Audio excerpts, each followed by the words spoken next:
That story around Vodafone and MTN teaming up for their mobile money deal. Michael Joseph, Vodafone Director of Mobile Money, joins us on the line.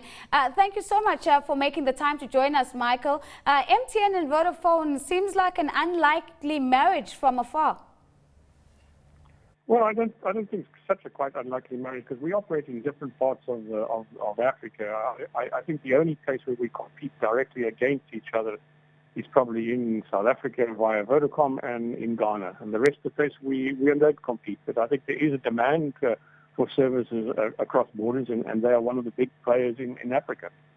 What does this relationship mean, or this partnership mean, for your consumers? Understanding that you've had a launch of this partnership in Benin and Cote d'Ivoire, you're now taking it to East Africa. How does this change the game of mobile money in East Africa?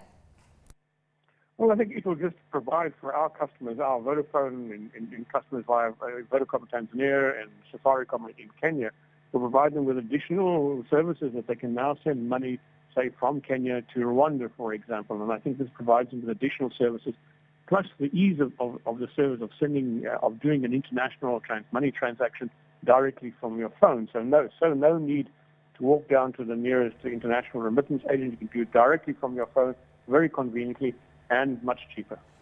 And of course, I'm sure you've picked up significant lessons from the markets where you've tried this interoperability model. What lessons do you take into the new markets that you're penetrating now?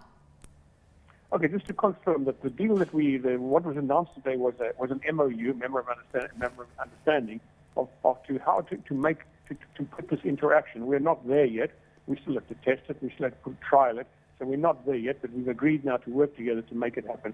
The lessons that we learn are really about how do you make sure that the right rate of exchange is used, that is fair to the customer. How do you make sure that settlement is done correctly? And if there are queries, how do you deal with the queries? Does the sender in the one country deal with it, or do you deal with it on the receiver on the other country? So these are the things that we are learning now about what we've done between, say, Kenya and Tanzania. So we're learning these lessons, but what we've also learned is that there's a big demand for the service, which is quite interesting. Michael, just before I let you go, final question. What sorts of regulatory challenges are you anticipating as you move forward? Well, I think I don't think we anticipate regulatory challenges. We just have to make sure we get regulatory approval in each country, both on the send side and the receive side. Having done this now a few times, we know what the regulatory authorities want, and we just make sure we get approval on both sides. That's why it's not happening sort of overnight in every single country where we operate. In each country, we have to negotiate with the regulator. A very big thank you to Michael Joseph there, joining us on those plans between MTN and Vodafone to change the game in mobile money in East Africa.